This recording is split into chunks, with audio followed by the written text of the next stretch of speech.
কৃষ্ণকান্ত সন্দিকৈ ৰাজ্যিক মুক্ত বিশ্ববিদ্যালয়ৰ অধীনত যোৰহাট জেবি কলেজত 2025-26 বৰ্ষৰ BA, MA আৰু ডিপ্ল'মা পাঠ্যক্ৰমৰ এডমিশ্যন চলি আছে। এডমিশ্যনৰ লাষ্ট ডেট 31 জুলাই 2025। নামভৰ্তিৰ বাবে যোগাযোগৰ নম্বৰটো হৈছে 9954692884 অথবা 9706357140 জেবি কলেজ যোৰহাট। নমস্কাৰ, নিউজৰ বাতৰিলৈ স্বাগতম জনাই ষ্টুডিঅ'ৰ মজিয়াত মই উৎপল দাস। চাহগাজীৰ বাতৰি। ভোগদৈনৈৰ মুৰমুৰীয়া বালিমহলৰ সন্দৰ্ভত যোৰহাট প্ৰেছ ক্লাবৰ সভাকক্ষত সম্বোধন কৰা হয় এক সংবাদমেল। নিউজৰ ৰিপৰ্ট। লাখ লাখ টকা ৰাজদি আবণ্টন লোৱা বালিমহলৰ বিৰুদ্ধে ষড়যন্ত্ৰ, অবৈধ আৰু চোৰাং বালি খননৰ বিৰুদ্ধে নিমাত। এনেদৰে সংবাদমেল সম্বোধন কৰি জানিবলৈ দিয়ে বিশিষ্ট অধিবক্তা দিব্যজ্যোতি শইকীয়াই। বুলিয়ে ক'ব লাগিব, তেখেতসকলক কৈ পেলাই মই কথা পাতিবলৈ আপোনালোকৰ মাজলৈ আহিছোঁ। আপোনালোকৰ এখন প্ৰেছ বিজ্ঞপ্তি দিয়া হৈছে, চাগে আপোনালোকে পাইছে নিশ্চয়, নহয় জানো? হয়, যদি প্ৰয়োজন বোধ কৰে মই পঢ়ি দিবলৈও ৰাজি আছোঁ। যদি পঢ়িব নালাগে মই এনেকৈ যদি হৈ যায় অকণমান কথাটো বিষয়টো আপোনালোকে চাগে অকণমান গম পাইছেই কি বিষয়ত আমি আচলতে এখন প্ৰেছ মিট পাতিব লগা হৈছে। মই অকণমান তথাপি পঢ়ি দিছোঁ। সন্মানীয় সাংবাদিক বন্ধুসকল, আজি আপোনালোকক কেইটামান বিষয়ৰ অৱগত কৰাৰ বাবে এই সংবাদমেলৰ আয়োজন কৰা হৈছে। বিগত কেইদিনমান একাংশ, সকলো নহয়, আমি একাংশ বুলিয়ে কৈছোঁ, ভোগদৈ নদীৰ মুৰমুৰীয়া বালিমহলৰ সম্পৰ্কত বিভিন্ন বাতৰি প্ৰচাৰ হৈ আহিছে। লগতে নৈত ডুবি এজন যুৱকৰ মৃত্যু হোৱা বুলিও বালিমহলৰ লগত সাঙুৰি বাতৰি কৰাৰ লগতে কোনো সংগঠনে ইয়াক লৈ প্ৰতিবাদো কৰিছে। এই সম্পৰ্কত আমি কেইটামান কথা স্পষ্ট কৰি দিব খুজিছোঁ। প্ৰথম কথা হ'ল, বালি খননৰ অনুমতি সম্পূৰ্ণ চৰকাৰী নীতি মতে লোৱা হৈছে। বন বিভাগক নিৰ্দিষ্ট ৰাজহ সময়ে সময়ে জমা কৰা হৈছে। Ministry of environment, forest and climate change বিভাগৰ অনুমতি লৈ যিখন EC বুলি কোৱা হয় সেইখন লোৱা হৈছে। আমি তাত আইডেণ্টিফিকেশ্যন নম্বৰটো দিছোঁ, EC 25C0178S5223827N এইখন লোৱা হৈছে। আৰু অসম চৰকাৰৰ বন আৰু পৰিৱেশ বিভাগৰ পৰা অনুমতি লাভ কৰা হৈছে আৰু পাৰ্মিট নাম্বাৰ হৈছে 9221300826। এই তথ্যখিনিৰ পাছত কেনেকৈ অবৈধ বুলি কোৱা হয় সেইটো আমাৰ এটা প্ৰশ্ন আছে। দ্বিতীয়তে, 7 জুলাই এজন যুৱকৰ সলিল সমাধি ঘটে ভোগদৈ নৈত। আমিও দুখিত, সেই ঘটনাটো আমি দুৰ্ভাগ্যজনক বুলি ভাবিছোঁ। আমিও তেখেতৰ পৰিয়ালৰ সৈতে দুখৰ সমভাগী হৈছোঁ, আমি দুখ প্ৰকাশ কৰিছোঁ। একাংশই ক'ব খোজে যে যুৱকজন বালি খন্দা গাঁতত সোমাই মৃত্যু হ'ব লগা হ'ল, কিন্তু যুৱকজনৰ মৃতদেহ কেইবা কিলোমিটাৰ দূৰত উদ্ধাৰ হৈছে। সেইদিনত ভোগদৈ নৈৰ ঢল বহুত বৃদ্ধি পাইছিল আৰু পানীৰ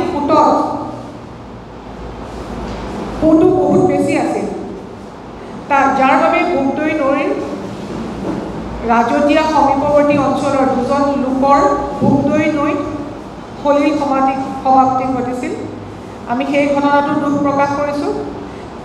তাত কিয় এই ঘটনা হ'ল আৰু বালিমহলৰ খননৰ অনুমতি দিয়া হৈছে চিত্ৰৰঞ্জন নেওগৰ নামত।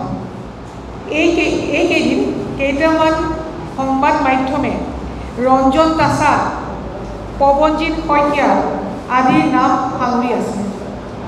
আমি জনাইছোঁ যে তেওঁলোকে ইতিমধ্যে এনে সংবাদ প্ৰতিষ্ঠান আৰু সাংবাদিকৰ বিৰুদ্ধে আইনৰ কাষ চাপিছে।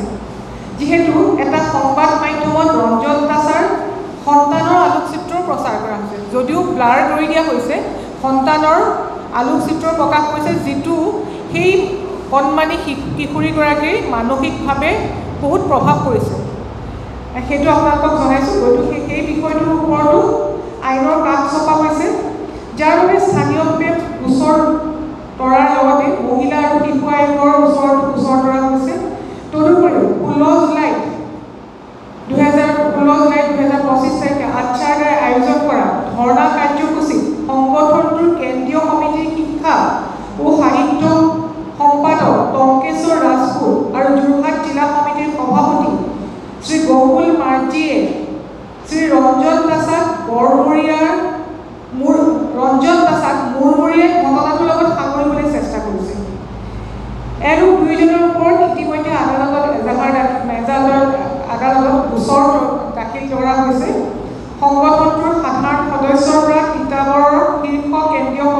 নেতালৈকে কেইবাজনো মূৰমূৰীয়া পাৰ্মিট মহলৰ পৰা পইচা লোৱাৰ তথ্য আমাৰ হাতত আছে।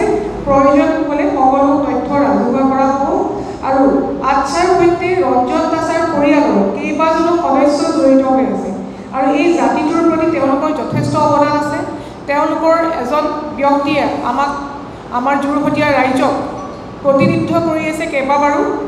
গতিকে তেওঁলোকৰ জাতিটোৰ প্ৰতি যথেষ্ট অৱদান আছে। জাতিটোৰ প্ৰতি নহয়, অসম ৰাজ্যৰ প্ৰতি তেওঁলোকৰ অৱদান আছে। কিন্তু দেখা গৈছে যে বৰ্তমান কিছুমান সদস্য নেতা সংগঠনৰ নামত দালালি কৰি আছে। মানে মই কথাটো কোৱাটো আকৌ এবাৰ মই কৈ দিছোঁ, বৰ্তমান কিছুমান সদস্য আৰু নেতাই সংগঠনটোৰ নামত আচলতে দালালি কৰি থকা দেখা গৈছে। সকলোতকৈ গুৰুত্বপূৰ্ণ কথাটো হ'ল মূৰমূৰীয়া পাৰ্মিট মহলটোৰ লগত বৰ্তমান কাজিৰঙাৰ সাংসদৰ বাৰে বাৰে সাঙুৰি থকা হৈছে। উক্ত পাৰ্মিট মহলটোৰ লগত সাংসদজনৰ কোনো সম্পৰ্ক নাই আৰু ৰঞ্জন তাছাৰ লগতো সাংসদজনৰ কোনো ধৰণৰ ব্যক্তিগত সম্পৰ্ক নাই। আগলৈ সেই সাংসদজনক সাঙুৰি এনেধৰণৰ বাতৰি প্ৰচাৰ নকৰিবলৈ সংবাদ মাধ্যম আৰু সাংবাদিক প্ৰতিষ্ঠান আৰু সাংবাদিক বন্ধুসকলক বিনম্ৰতাৰে অনুৰোধ জনোৱা হৈছে। আচলতে সেইটো আমাৰ কথা। সেই কথাখিনি মই মোৰ পাৰ্মিট থকা মহলৰ হৈ পেলাই মই অধিবক্তা দিব্যাজ্যোতি শইকীয়া আপোনালোকক প্ৰকাশ কৰিছোঁ, আপোনালোকক জনাইছোঁ। আৰু বহুতো ক'বলগীয়া আছে। আপোনালোকে সহযোগ কৰিলে আমি নিশ্চয় আপোনালোকে প্ৰশ্ন উত্তৰ দিবৰ কাৰণে সাজু হৈ থাকিম। আৰু এটা কথা আমি বিশেষভাৱে জনাওঁ, যিহেতু এজন সাংসদ জনপ্ৰতিনিধি, তেওঁক যদি কিছু ক্ষেত্ৰত এনেকুৱা ক্ষেত্ৰত সাঙুৰি থকা হয়, তেতিয়া তেওঁক যিসকল ৰাইজে নিৰ্বাচিত কৰি পঠায় তেওঁলোকৰো মনত আঘাত পায়। গতিকে সঁচা হ'লে আমি কোনো ক'বলৈ নাই। যদি মিছা কথা এটা প্ৰকাশ পায়, এনেধৰণৰ মিছা কথাই আজিকালি উল্লেখযোগ্য যে যোৰহাটৰ ভোগদৈ নৈখনত যিমানকেইটা বৈধ বালিৰ মহল আছে তাৰ বহুগুণে বেছি অবৈধ আৰু চোৰাং খনন চলি আছে বুলি উক্ত সংবাদমেলখনিত সদৰি কৰে। এনভাইৰমেণ্টেল চাৰ্টিফিকেট লওঁ, তাৰ লগত টেক্স আগতেই দি থোৱা আছে। আমি চৰকাৰী টেক্স আগতেই দি থোৱা থাকে। গতিকে সেই বস্তুবিলাকো আচলতে জানি শুনি আমি যদি ভালকৈ এটা বাতৰি কৰোঁ, কাৰো দুখ পাবলগীয়া নহয়। কোনো এজন ব্যক্তিয়ে এতিয়া সেই যিগৰাকী সৰু ছোৱালী এজনী ফটো ওলাইছে, তাই স্কুলৰ লগৰ ছোৱালীয়ে সুধিছে, পাপা ইমান বেয়া কথা, এনেকুৱা ধৰণৰ কথা কৈ মোৰ ফটো ওলাইছে। সেই ছোৱালীজনী মানসিকভাৱে ভাগি পৰিছে। তাৰ বাবে দায়ী কোন? তাৰ বাবে নিশ্চয়কৈ এনেকুৱা ধৰণৰ ভুৱা সংবাদ প্ৰচাৰ কৰা ব্যক্তিজনেইতো দায়ী। সেই কথাবোৰ আচলতে আমি যিহেতু সামাজিকভাৱে আছোঁ, সেই কথাবোৰ চোৱাৰ দায়িত্ব আমাৰ সকলোৰে আছে। মই সেইখিনিকে আপোনালোকক কৈছোঁ। আৰু বিষয়ে যদি কিবা সুধিব বিচাৰে নিশ্চয়কৈ আপোনালোকে মোক সুধিব পাৰিব। সজ্জনক সাঙুৰা হৈছে। তেওঁ সেই বালিমহলৰ চিত্তৰঞ্জন মানে নেওগৰ লগত নহয় জানো, আমাৰ তেখেতৰ লগত কোনো দূৰদৰ্শী সম্পৰ্ক নাই। তেওঁ কিয় সাঙুৰা হৈছে সেইটো এটা প্ৰশ্ন উঠি যায়। তাৰোপৰিও তেওঁৰ পৰিয়ালৰ কিছু লোককো বা তেওঁৰ কোনোবা এজন তাছা বুলি লিখা টাইটেল থকা মানুহ এজনকো তেওঁলোকৰ লগত সাঙুৰা হৈ যায়। সেই বস্তুবোৰ তথ্য থাকিলে নিশ্চয়কৈ আপোনালোকে সাঙুৰিব পাৰে। যদি তথ্য নথকাকৈ সাঙুৰে, সেইটো আচলতে এটা ডিফেমেশ্যন কেছো হ'ব পাৰে, ক্ৰিমিনেল ডিফেমেশ্যনো হ'ব পাৰে, বহুত কেছ হ'ব পাৰে। গতিকে সেই বস্তুবোৰ নহ'লে ভাল। আৰু মই এতিয়া জনাত মই এজন ৰঞ্জন তাছা আমি লিখিয়ে দিছোঁ, তেখেতৰ সৰু ছোৱালীজনী, মই কৈছোঁ যে মাইনৰ ছোৱালীজনী, সেই সৰু ছোৱালীজনী ফটোটো আহি যোৱাৰ কাৰণে তেওঁ মানসিকভাৱে ভাগি পৰিছে। সেইটো এটা ডাঙৰ কথা হৈছে। এই এনেকুৱা ঘটনাবোৰ যাতে নহয়। আৰু ৰঞ্জন তাছাৰ এই বালিমহলটোৰ লগত কোনো ধৰণৰ সম্পৰ্ক নায়েই। আপোনালোকে তাৰ বাবে যিকোনো তথ্য যদি বিচাৰি চায়, কাৰণ এতিয়া তথ্য RTI যুগ, RTI কৰিব পাৰে, তথ্য বিচাৰি আবেদন কৰিব পাৰে।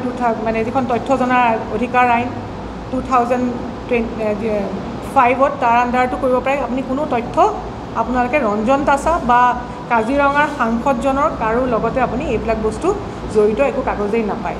গতিকে মই এটা অনুৰোধ কৰিছোঁ আমাৰ বালিমহলৰ ব্যক্তিসকলৰ হৈ, তথ্য লৈ যদি বাতৰি প্ৰকাশ কৰে সকলোৰ কাৰণে মংগল, সমাজৰ কাৰণে এটা ইতিবাচক বাৰ্তা যাব। আচলতে উল্লেখযোগ্য যে যোৰহাটৰ ভোগদৈ নৈৰ মূৰমূৰীয়া বালিমহলৰ গৰাকীৰ হৈ এক সংবাদমেলত কিছু তথ্য ব্যক্ত কৰে বিশিষ্ট অধিবক্তা দিব্যজ্যোতি শইকীয়াই। তেওঁ উল্লেখ কৰে যে একাংশ সংবাদ মাধ্যমে এই স্থানত হোৱা বালিৰ খনন অবৈধ বুলি মিছা বাতৰি প্ৰচাৰ কৰিছে। অসম চৰকাৰ বন বিভাগ, পৰিৱেশ বিভাগ, জলসম্পদ বিভাগ আদিয়ে প্ৰয়োজনীয় অনুমতি প্ৰদান কৰিছে বুলি জানিবলৈ দিয়ে অধিবক্তাগৰাকীয়ে। যোনে বালি ছাপ্লাই দিয়ে তেওঁলোকৰ লগত যোগাযোগ কৰে আৰু তেওঁলোকৰ লগত যোগাযোগ কৰাৰ লগে লগে সেই ৱৰ্ক অৰ্ডাৰ লৈ পেলাই বালি মহল এটাৰ কাৰণে আমাৰ ফৰেষ্টৰ ওচৰলৈ যাব লগা হয়, ফৰেষ্ট বিভাগলৈ তালৈ যায় আৰু তেওঁলোকৰ অনুমতি সাপেক্ষেহে আচলতে তাৰপিছত তেওঁলোকে যেতিয়া এখন অনুমতি দিয়ে আপোনালোকে এইটো আমাৰ কি কয় ministry of environment and forest climate চেঞ্জত তালৈ যায়। গতিকে তাত যায়, তাত এটা ৰাজহ মানে চৰকাৰী টেক্স দিয়া হয়, তাত দিয়া হয়। তাত দিয়াৰ পিছত তেওঁলোকে যেতিয়া পাৰ্মিট দিয়ে আকৌ বালি মহলৰ কাৰণে বন বিভাগত বহুত টকা জমা দিব লাগে। আচলতে সেইটো 3 হেক্টৰৰ তলত হ'লে আমি এটা প্ৰায় 2 লাখৰ ওচৰা-ওচৰি পইচা দিব লগা হয়। সেইবোৰ চৰকাৰক পইচা জমা দিয়া থাকে। তাৰ উপৰি যিটো আমি কোৱা হৈছে যে ministry of environment and forest climate, তাতো আমি এটা ৰাজহ জমা দি পেলাই ল'ব লগা হয়। তাৰো উপৰিও যিটো আমাৰ জলসঞ্চয় বিভাগ আছে তেওঁলোকৰ তাতো আমি এটা ৰাজহ দি আমি এটা অনুমতি ল'ব লাগে। তাৰ উপৰিও এনভাইৰনমেণ্টৰ পৰা ল'ব লাগে। সেইবোৰ চবতে এটা ৰাজহ দিয়া থাকে।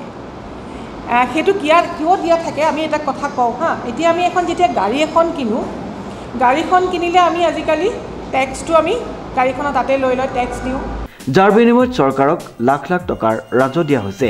ইফালে এই মহল ৰঞ্জন নেওগ নামৰ যুৱকজনৰ নামত আছে যদিও মিছাকৈ ৰঞ্জন তাছা, পৱনজিৎ শইকীয়া আৰু কাজিৰঙা সমষ্টিৰ সাংসদজনক টানি অনা হৈছে। এনেদৰে সংবাদ মাধ্যমৰ আগত জানিবলৈ দি অধিবক্তাগৰাকীয়ে সংবাদমেল সম্বোধন কৰে। শ্ৰীমন্ত মাধৱ বৰুৱাৰ ৰিপৰ্ট, নিউজ নাও।